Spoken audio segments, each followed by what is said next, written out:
Alright, in this video we're going to figure out how to prevent this crazy noise from happening. So the power locks are freaking out, they're going crazy. Let me first show you a solution, because this is killing the battery. So a quick, easy solution of how to avoid this, and then let's diagnose exactly what's causing that and a fix. So quick, easy fix if you have the same problem. Pull off your fuse panel, it's right here, just under the radio on the passenger side. And then if you take a look on the image here, there's two relays, unlock and lock, and then there's a 20 amp fuse. Points it out, that's this relay, and then the fuse that's just over here, this yellow one to the left. So if you have this issue and it's killing your battery, just unplug the fuse and the relays. I think it's the relays that's actually giving us the issue, but better safe than sorry. Just plug all three, and then you'll have manual locks instead of power locks. It's a really quick, easy fix, no more battery drain, and this would have saved the previous owner several bucks on new batteries, so there's that. Now as to what's causing this noise, first thing we want to rule out, it's not the key. So let's try pressing unlock and lock, make sure the key actually works. And it actually does not, which probably makes sense because when the battery dies you have to reprogram the key. So we don't have anything from this key. This key does nothing. Let me check if there's even a battery in here. Well, the key fob kind of disintegrated when I pulled it apart, so it's definitely had its use, but it's still not working. The battery was in there. I can check the battery if it's dead or not, but at this point it's irrelevant to our issue because it's obviously not programmed and it's not synced up to this car, so we have a different issue. So let's figure out this switch issue, what's going on. So when I press unlock, so I press lock, you see it's sliding very, very slowly. Is it gonna make it all the way? It's not quite there. If I press unlock, does it open? It does.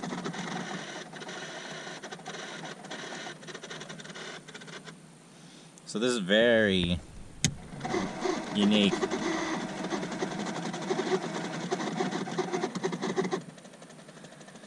I mean, it sounds like the gears inside are just stripped. This back right one's taking the longest, but that one's actually locked. Now,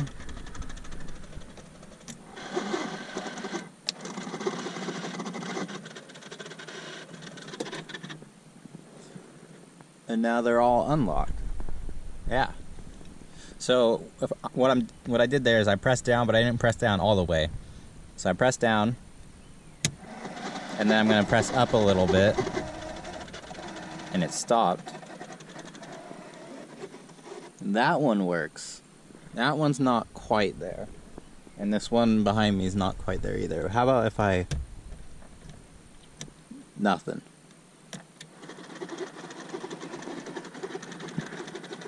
That's not doing it either. Okay, I think I made some headway here.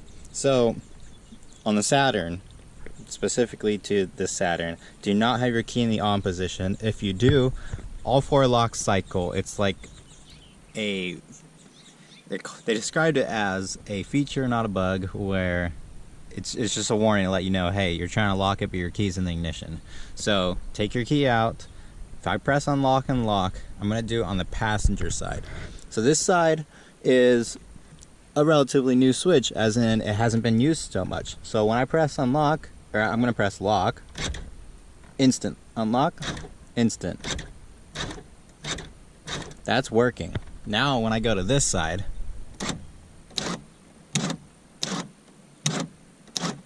look at it. There we go. Now we have a problem back here. So when I put it in the middle, what I'm thinking's happening is the button on this driver's side switch, oh, see, I barely touched it and it unlocked. I think this button is worn out and it's making contact when it shouldn't. Because if I go to this side, I can press this all day and it's never going to mess up. So, I think this is a bad door switch.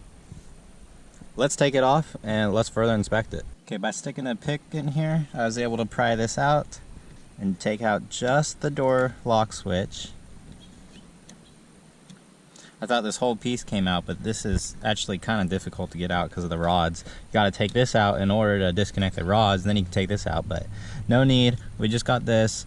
Here's the switch, and apparently there's a, oh, you just, like that should not cause the locks to happen. So yeah, this switch is just no longer switching. It's too sensitive. So for the time being, I can just unplug it, I can program my key back in, and then this should work. And then I'll get a new switch ordered up and we'll install it once I get it. So I didn't want to just leave it alone. I took it apart to figure out what's going on with it. And the back side of the switch, the contacts here, you can clearly see this plastic piece that's broken. This is supposed to be a part of this. It's a plastic rod. Underneath is a spring, and that's what gives the tension to prevent it from just always making contact. That plastic broke, and now this switch is free to make contact all the time and continually just kind of float there when it really shouldn't be.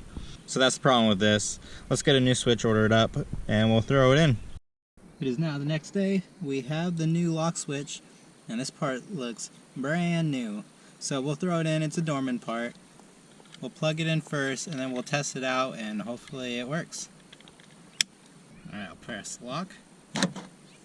Okay, unlock.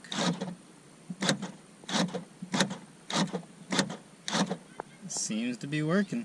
Press it in place, and just like that, one-handed, able to get it in. Lock and unlock works. So update. I got the key fob working. So what you do is put your key in ignition and off, close the door, and take a paper clip or a jumper cable, something you can jump into the OBD port, and I'll show you real quick. Right here's the OBD2 port on the Saturn. You're going to jump pins 4 and 8, and so that's the top row. 4 is 4 to the left, and then 8 is the one all the way to the right. So jump those two with your paper clip. When you do it, the car horn will beep however many times your RKE, your remote keyless entry module, is programmed in, whatever it's set to right now.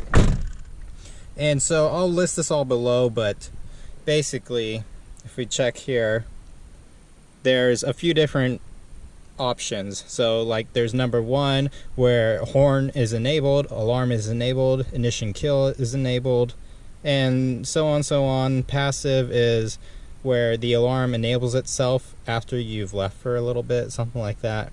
So I set mine to 11, so that just means no horn, no alarm, no ignition kill. So if security ever messes up this RKE module, or my key battery ever dies, I'm not going to have to worry about the car not starting on me.